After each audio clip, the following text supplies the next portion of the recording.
मुक्ति भक्ति के सभी प्रेमी सज्जनों को व साधु संत समाज को सतनाम साहिब बंदगी। आज सभी आमंत्रित हैं। आज का सतगुरु कबीर साहब का जो सत्य उपदेश है, आत्मा की शादी किस प्रकार हुई, किसने कराई और वो कौन कौन थे जिन्होंने आत्मा को सौभाग्यवती भव का आशीर्वाद दिया। तो इसलिए सतगुरु कबीर साहब का प्राचीन मूल ग्रंथ बीजक शबद रमैनी 54 साहिब कह रहे हैं, जिन्हें दोबारा अगर ब्याह शादी नहीं करानी है तो वो आत्मा की शादी को शुरू से अंत तक देखें, सुने। और जिन्हें बार बार शादी करानी है तो वो आत्मा की शादी से जा सकते हैं। आप समझ गए होंगे सारा। आत्मा की तो बार बार शादी हो रही है, किसके साथ हो रही है, क्यों हो रही है, ये सतगुरु कबीर साहब बड़े सुंदर वर्णन के माध्यम से हमें समझाने की कोशिश कर रहे हैं। आइए सुनते हैं। शबद 54 प्राचीन मूल ग्रंथ बीजक का शब्द है। और साहिब कह रहे हैं, जो भूले भटके जीव हैं, जिन पे निमंत्रण भी नहीं है पहुंचा है, वो जरूर इस शादी में शरीक हों। वो जरूर आत्मा की शादी में शरीक हों, इस ब्याह में। और अपने आंखों कानों से सब कुछ देखें क्या होता है। सब कुछ देखने सुनने के बाद फिर हमें विचार करना है, ऐसी शादी हमें भी करानी चाहिए या नहीं करानी चाहिए। सत कबीर।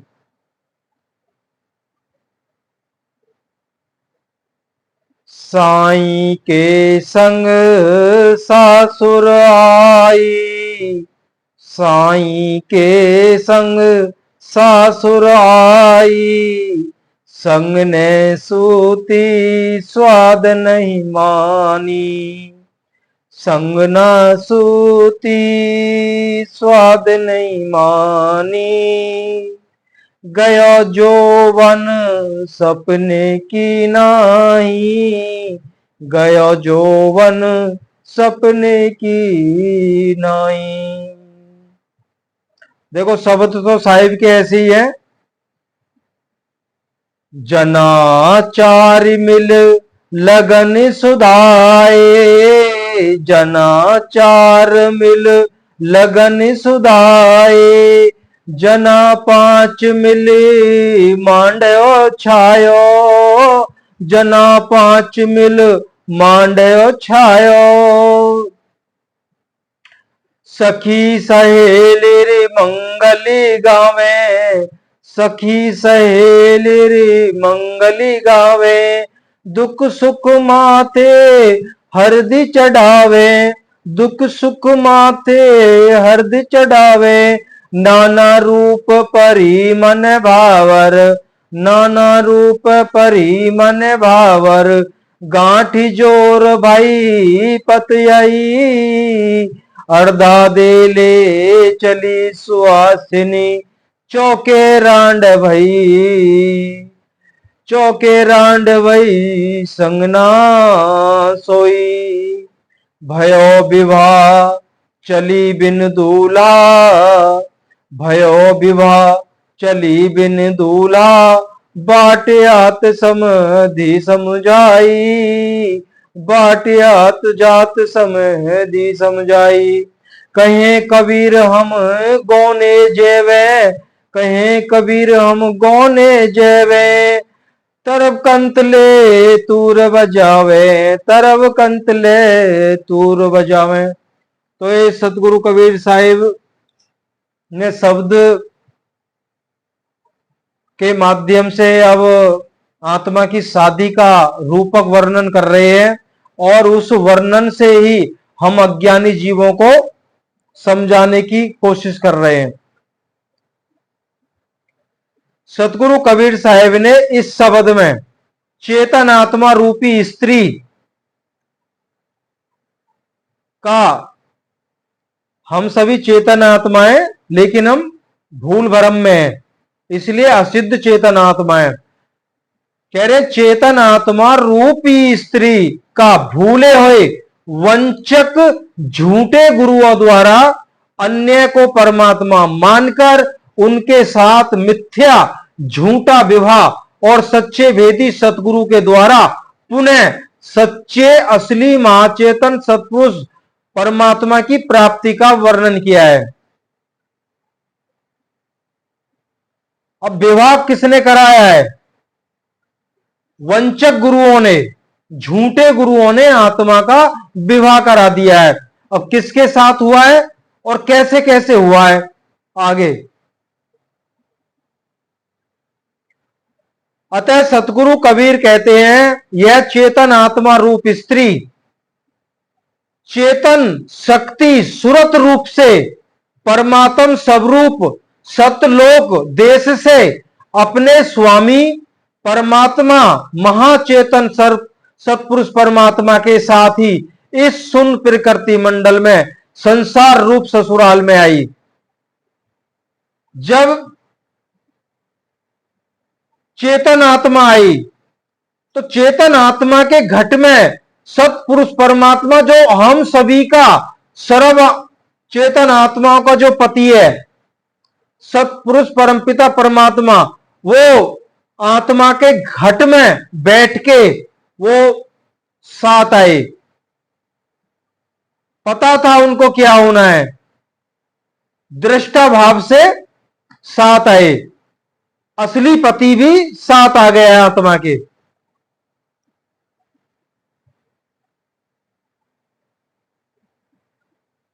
संसार रूप ससुराल में आई। ये संसार क्या है? पिंड। और यहां आकर मूल बंधन में पड़कर जीव तत्व दशा को प्राप्त हो गई, और परमात्मा सदैव इस चेतन आत्मा के साथ ही रहता है। वो तो घट में बैठे हैं, परमात्मा तो निरंतर साथ में है। चेतन आत्मा के साथ ही रहते हैं परमात्मा, परंतु अज्ञानवश अपने असली पति सत्पुरुष परमात्मा को नहीं जानती हुई उसके परम आनंद विहार से सदा वंचित ही रहती है। अतः परमादवश इस जीव शक्ति का सारा यौवन मानव तन व्यर्थी सपने की तरह चला गया। अब आत्मा का हर जन्म में इसका सौंदर्य, इसका यौवन सब सपने की भांति चला जाता है। क्यों? असली पति तो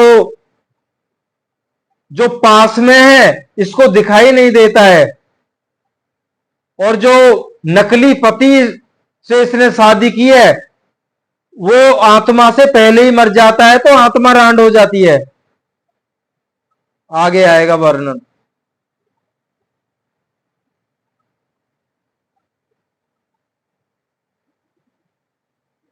कह रहे आत्मा का सारा यौवन मानव तन व्यर्थी सपने की तरह चला गया, अर्थात परम आनंद परमात्मा की प्राप्ति किए बिना शरीर छूट गया और जीव जन्म मरण के भव चक्र में पड़ गया। किसी प्रकार सतगुरु की दया से, अब देख रहे कह रहे किसी प्रकार, अब यहां पे ध्यान देना है, हम भूले भटके हैं इसलिए हमको कहा गया, इसलिए हमें आत्मा की शादी के रूप, आत्मा की शादी का रूप देकर हम अज्ञानियों को समझा रहे हैं, लेकिन वही हाल है ना। सतगुरु बेचारा क्या करे जब शिष्य माही चूक।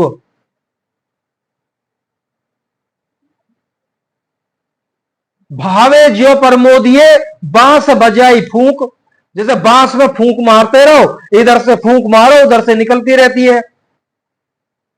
तो यही हाल हमारा है, हमारे अंदर तो कुछ घुसता ही नहीं है, इधर से सुना इधर से निकाल दिया।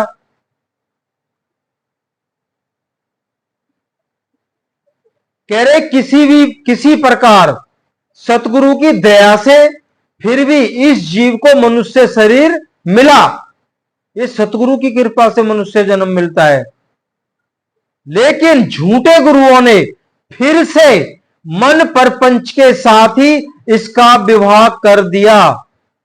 झूठे गुरुओं ने मन परपंची के साथ आत्मा का विवाह कर दिया। अब सतगुरु इस विवाह का रूपक वर्णन करते हैं, अब रूप दर्शाते हैं विवाह कैसे हुआ।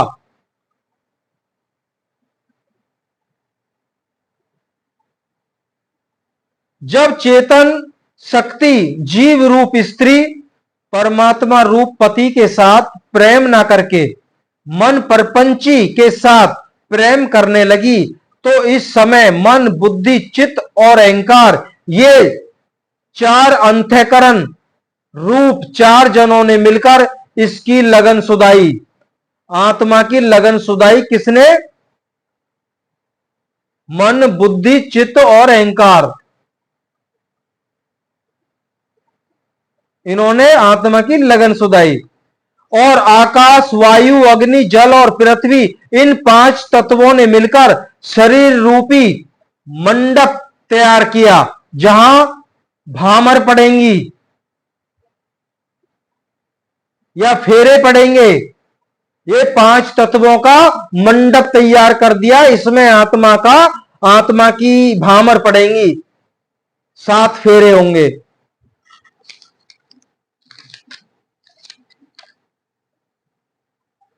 तब 5 ज्ञानेंद्रियां और 5 कर्मेंद्रियां रूप सखी सहेलियों ने विवाह के मंगल गीत गाने लगी, अर्थात अपने अपने विषय को ग्रहण करने लगी। और जीव रूप कन्या के माथे पर ललाट पर शबद रूप आदि पंच विषय जन सुख दुख रूपी हल्दी चढ़ाने लगी।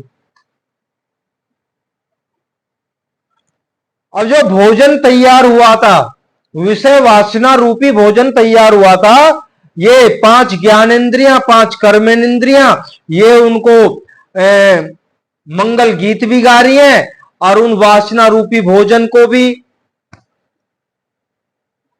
बड़े नाच नाच के स्वाद ले रही हैं। और आत्मा के ललाट पे क्या लगाया? हल्दी, शबद रूपी हल्दी। शबद क्या है? स्वर व्यंजन संयुक्त यावत शबद मंत्र आदि, ओम सोहंग रारंकार, इन शब्द रूपी की हर्द आत्मा की ललाट पे लगाई।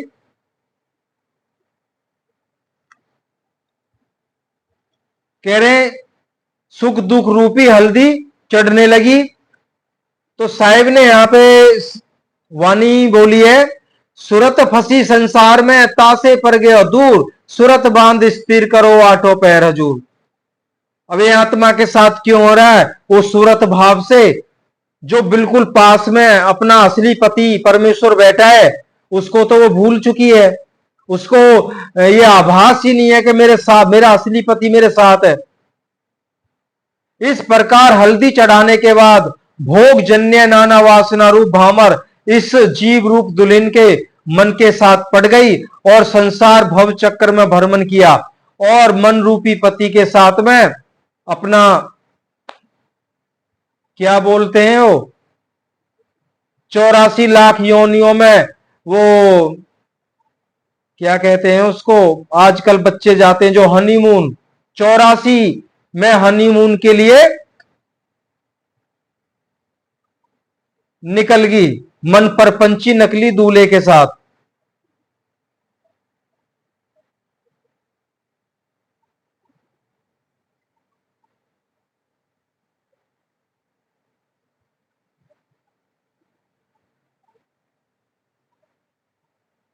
कह रहे हैं इसके बाद इस जीव रूप दुल्हन का मन परपंच रूप जड़ के साथ गठबंधन हो गया, अर्थात दोनों सुरति और मन एक साथ बंध गए। तन जब सुरत भी बंध गई और मन भी बंध गया तो आत्मा जाएगी कहां? तन जीव रूप दुल्हन ने मन रूपी दूल्हा पर विश्वास कर लिया, इसी के साथ मुझे सुख मिलेगा, अर्थात भरमवश झूठे खसम को अपना पति मानकर उसके साथ घनिष्ठ प्रेम कर लिया और मन के द्वारा अनेक धर्म, अनेक इष्ट ईश्वर तथा वर्ण, जाति, आश्रम और अवस्था वालापन एवं मोटापन, रंग, रूप आदि व्याधि इत्यादि को अपने चेतन आत्मा के धर्म मान लिया। इस प्रकार जड़ पदार्थों को सत्य मानकर एवं उनमें फंसकर यह जीव आत्मा संसारी हो गई। इस प्रकार विवाह विधि संपन्न होने के पश्चात जीव रूप दुल्हन को वंचक गुरुओं की कर्म कांड की वाणी रूपी सौभाग्यवती स्त्रियां आर्दा दे चली। अब इस तरह से आत्मा का गठबंधन पूरा हुआ, शादी ब्याह संपन्न हुआ। ये सब होने के बाद में अब सौभाग्यवती भव का आशीर्वाद किसने दिया? झूठे गुरुओं ने। सौभाग्यवती भव, तेरा मन, तेरा जो झूठा पति मन परपंची है, ये तेरा सुहाग हमेशा बना रहे, ऐसा आशीर्वाद दे दिया है झूठे गुरुओं ने। ये आशीर्वाद ही है जो वो कर्मकांड हमें बताए जाते हैं जिनसे मुक्ति हो ही नहीं सकती है, मोक्ष होता ही नहीं है। जब मोक्ष नहीं होगा तो मन के साथ ही बंधे रहेंगे और 84 भर मन करते रहेंगे। यही तो है सौभाग्यवती भव।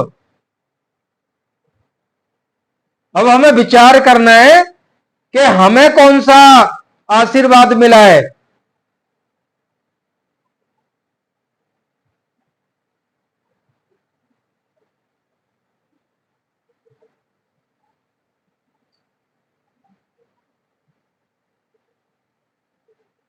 कह रहे हैं इस प्रकार विवाह विधि संपन्न होने के पश्चात जीव रूप दुल्हन को वंचक झूठे गुरुओं की कर्मकांड की वाणी रूपी आशीर्वाद सौभाग्यवती स्त्रियां आर्दा दे चली, अर्थात जीव रूप दुल्हन के आगे आगे जल गिराती हुई अपने संग ले चली, अर्थात शरीर रूपी विवाह के चौक कुलाचार करने के लिए ले चली। भाव यही है, अज्ञानी गुरुओं ने नाना प्रकार की रोचक वाणियों से संसारी जीवों को स्वर्ग आदि लोकों का सखा बना दिया है। इस कारण यह अज्ञानी गुरुओं से मिथ्या झूठा मुक्ति रूप बासी भात लेने के लिए उनके द्वार पर पड़कर नाक रगड़ने लगी। झूठी मुक्ति नर आस जीवन की, उन प्रेत को झूठ खायो, ये साहिब ने वाणी बोली है। अतः थोड़े ही समय में उस झूठे पति के विनाश होने पर यह जीव आत्मा रूप दुल्हन मडवे शरीर में बैठी बैठी रांड हो गई।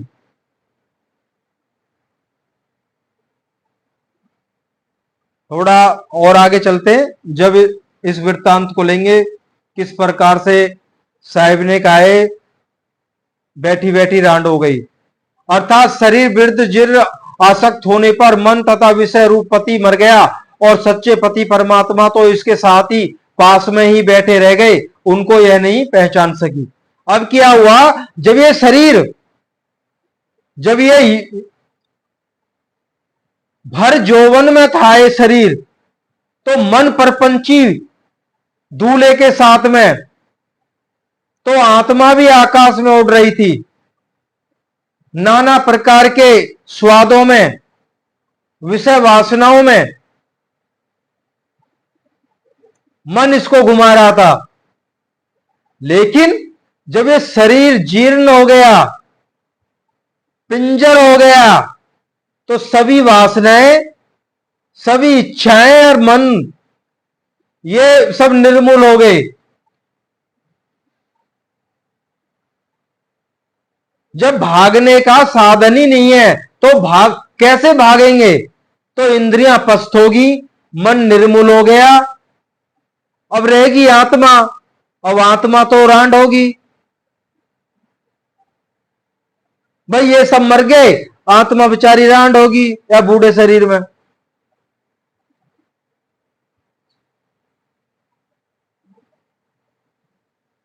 थोड़े दिन रहेगी, फिर एक नया शरीर धारण कर लेगी, वहां फिर इसकी शादी होगी ऐसे ही।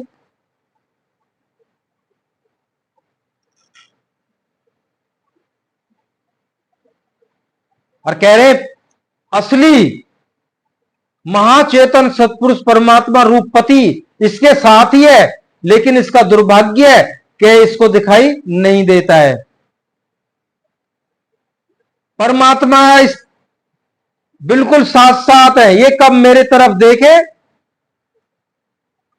कब मैं इसको अपनी शरण में लूं। इस प्रकार विवाह हो जाने पर भी यह जीव रूपी दुल्हन बिना पति के ही रह गई। इसके पश्चात अनेक प्रकार की संसारिक आपत्तियों से दुखी होकर अपने सच्चे पति असली परमात्मा की खोज में यह निकल पड़ी। जब इसको कुछ आभास हुआ ये कोई मेरा संगी साथी नहीं है, ये सब झूठे हैं, तो आत्मा फिर सच्चे पति की तलाश में निकल पड़ी। अब ये हमारी सच्चे पति की तलाश ये है जो हम साहिब की वाणियों को सुनते हैं, भाई कैसे परमात्मा से मिला जाए, कैसे ये सब नकली प्रपंचियों से छूटा जाए, कैसे इनके चुंगल से निकला जाए। तो ये आत्मा की फिर तलाश जारी है, असली पति को ढूंढने के लिए आत्मा निकल पड़ी है। अनेक कर्म तथा सगुण निर्गुण उपासना रूप अनेक मार्गों में घूमती हुई जब यह सच्चे वेदी सतगुरु की सत्संग रूपी बाट मार्ग में पहुंच गई। अब कहां पहुंच गई है? सच्चे वेदी सतगुरु की शरण में पहुंच गई है, उनके सत्संग में पहुंच गई है। सच्चे संबंधी सतगुरु ने इसको समझाया, तू वैर थी सच्चे असली पति परमात्मा की प्राप्ति के लिए स्वर्ग वैकुंठ आदि और पाताल की खाक छान रही है और मुक्ति रूप सत्य सुख के लिए पानी और पत्थरों में सिर पटक रही है। तुमको स्वार्थी अज्ञानी झूठे गुरुओं ने भरमा कर धोखा दिया है। केवल कर्म कांड और अनेक उपासना के बल पर तू असली सच्चे पति परमात्मा को नहीं पा सकती है। तू किस प्रकार उलझन में पड़ गई है? तेरा सच्चा पति असली परमात्मा तो तेरे साथ ही है। तू संसार से पीछे घूमकर और आंखें खोलकर तो देखती ही नहीं है, आंखें बंद करके आगे ही आगे दौड़ती फिरती है।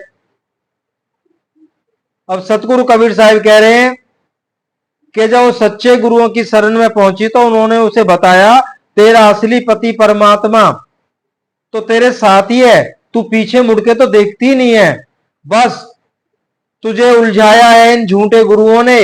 तू आगे आगे दौड़ रही है नाना प्रकार के कर्म कांडों में, पत्थरों में, जल में, कहीं कहीं कहीं, तो वहीं पे सर पटकती फिर रही है।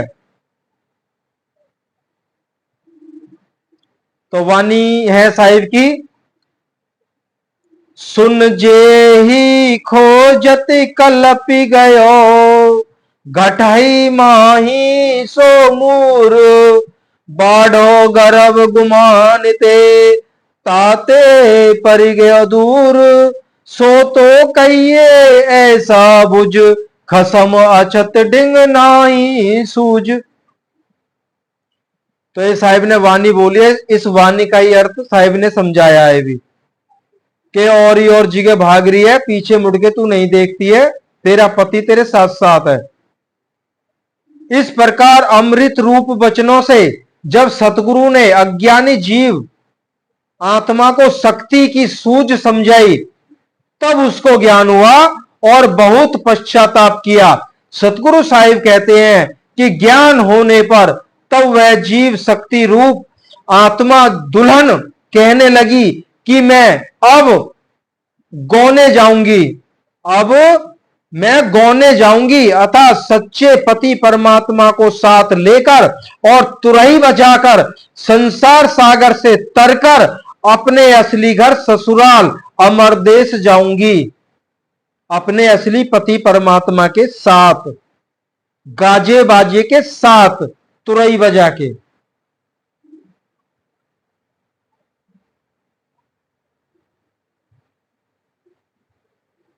यो तो जीव आत्मा रूप स्त्री का सच्चा पति सतपुरुष परमात्मा तो पहले से ही इसके साथ था, परंतु ये अज्ञानवश उसको भूली पड़ी थी।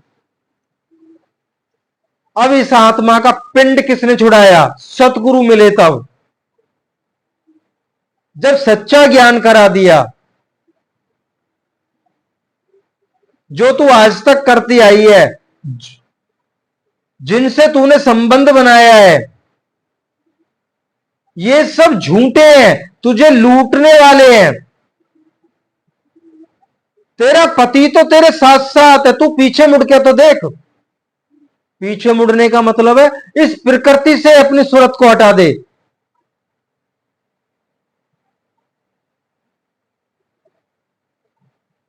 तो हमें कोशिश करनी चाहिए, जो ये अभी सुने हैं प्रवचन, ये बिना सतगुरु के नहीं सुन रहे आप। ये सतगुरु कबीर साहिब की दया है तभी सुन रहे हैं। हम इस खोज में नहीं लग जाएं कि हम भी वेदी सतगुरु को ढूंढे। ये काम सतगुरु कबीर साहिब का है। वेदी सतगुरु के पास पहुंचाना है या वो निर्णय करेंगे कि मेरा सत्य उपदेश तो ये सुन चुके हैं, इसमें अब गुरु क्या करेगा? तो गुरु तो है, कबीर ही गुरु है, कबीर ही सतगुरु है, कबीर ही वेदी गुरु है। और कबीर साहिब का जो सत उपदेश है, यही ये भी गुरु है। उपदेश ही तो गुरु है। उपदेश को सुन के जब चलते हैं, जब अनुभव होता है, जो अनुभव में बताया जाता है, वो सत्य ज्ञान है। अनुभव देने वाला ही सच्चा गुरु है। अब देही में ढूंढते रहो, पूरा जीवन निकल जाएगा, वेदी गुरु तो मिलेगा नहीं। सतनाम साहिब बंदगी।